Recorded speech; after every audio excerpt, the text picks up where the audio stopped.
If you're looking for a quick, cute way to dress up a table setting, I have one here with this crochet utensils holder. These flowers are so fun to make and they just kind of dress up your silverware in a fun, unexpected way. This is a free pattern from the latest issue of Material Girls magazine, which is a free fiber art magazine that's full of knitting, crochet, and sewing patterns, as well as lots of girly games, fiber art inspiration. It's super fun and it's always free to download at the link in our description, as well as taking a look at print subscriptions if you want to get one sent to your mailbox. There are a lot of different options for materials here. I'm using size 4 yarn, just some scraps that I've left over, and a 3.75mm crochet hook, but any different sizes will work, and it can be fun to experiment with different sizes depending on how big or small you want your flower to be as well. Get started by making a magic circle. This is an adjustable circle that you can pull to make smaller or bigger. Inside the circle, we're going to create 12 double crochets that are separated by chains. So start by creating 2 chains and then 1 extra chain to mimic that first double crochet plus 1 chain. And from here on out, it's going to be classic double crochet. Here I am pulling up those loops, creating my double crochet, and then creating 1 chain to separate each of them. So I've done 2 now. This is technically my third. I'm going to create a double crochet, pulling my loops through, and then ending with 1 chain between each of these double crochets. So continue doing that until you have a total of 12. Again, the pattern is 1 double crochet, 1 chain, just repeating that over and over inside the circle, and it will start to fill up that magic circle. No worries if it starts to pull apart a bit because it's adjustable. We can change that in the next step.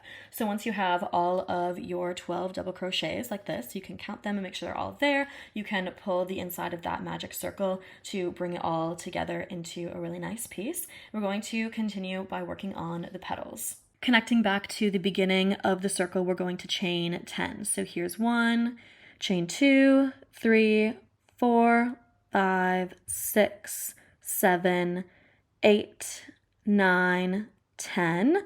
And then we want to connect this back down, but skip over 2 double crochets. So you can see here I have 1 double crochet, a second double crochet. I'm going to skip over those so that we create the petal shape. So in the chain space after those 2 double crochets, we're going to create 5 single crochets. So that's 1, 2, 3, 4, and finally 5 single crochets. This is going to separate all of our petals from each other. We're going to continue with this process all the way around. So again, we're going to do 10 chains. So that's 1, 2, 3, 4, 5, 6, 7, 8, 9, 10 crochet chains, skipping over 2 double crochets, and in that next chain space, creating 5 single crochets. So here's 1, 2, 3, 4, 5 single crochets there. We're going to keep doing this all the way around. So this is 2 petals and we need 6. So continue that pattern of chaining 10, skipping over 2 double crochets, and then doing 5 single crochets. And you're going to end up with something kind of wonky like this, but you can see where all the petals are going to come. They should be evenly spaced with 2 double crochets in between each of them. Time to make those petals pretty. So we're going to fill them with a bunch of stitches. We're going to start in the first petal with 10 double crochets going up one side. So here is 1 double crochet, second, 3 double crochets, 4, 5, 6, 7, 8, 9, and finally 10. You can see this is starting to kind of bulk up this side of the flower. Then we're going to go into 3 just chains here at the tip of the flower. This makes a nice point. So 1, 2, 3 chains, and then we're going to go back down the next side with 10 more double crochets. So that's the first one. Then we have 2, 3, 4, 5,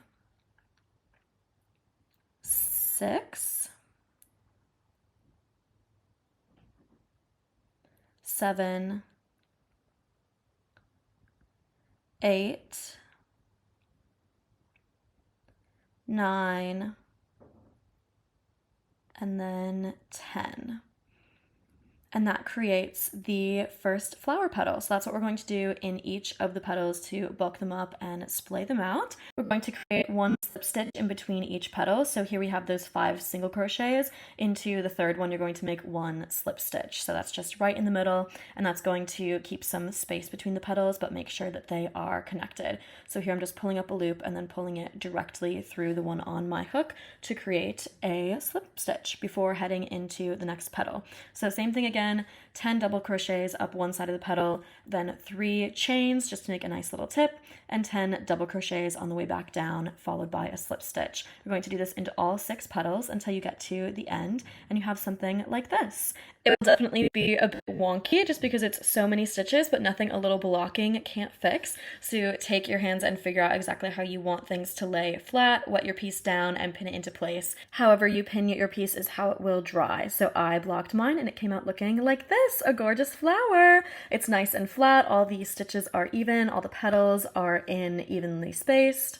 The idea is to dress up a little table setting by inserting utensils into these. So I usually do fork, knife, spoon, and put them into 2 loops each to make the flower filled up. If you try this, definitely tag at Material Grrrlz so we can see. I'm desperate to see everyone's tablescapes, and I hope these add something cute to them. We have a bunch more free patterns on materialgrrrlz.com, knitting, crochet, and sewing, a whole library of dozens and dozens of patterns. So if you like this one, definitely give those a look. We also have a free magazine. There are 14 issues out that you can look through. They're all free to download online. They have free patterns in them. They have fun games, so make sure to check that out. Thank you so much for watching. I hope you enjoyed the tutorial and have a great day.